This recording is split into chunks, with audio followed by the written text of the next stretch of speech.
Hello guys and welcome back to this channel, where today guys I'll be showing you how to create wireframe in Figma.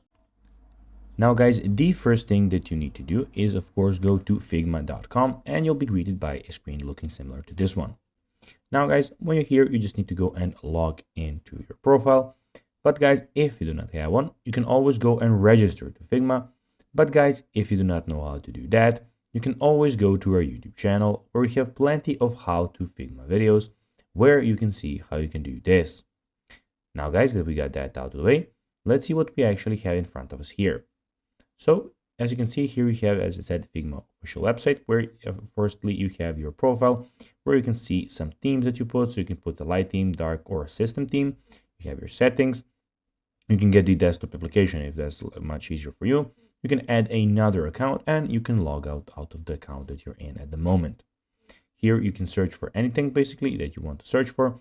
So for types, by anything, basically what you want to search for. We have your themes here. We have your drafts, which I at the moment don't have any. You can go and have deleted drafts, the ones that you just made. You can view plans here. If you at the moment I have a free plan, but if you want to get another plan, you can go there. And you also have your favorite files. Here you have your themes. So basically this is my theme project that I can go and create another one.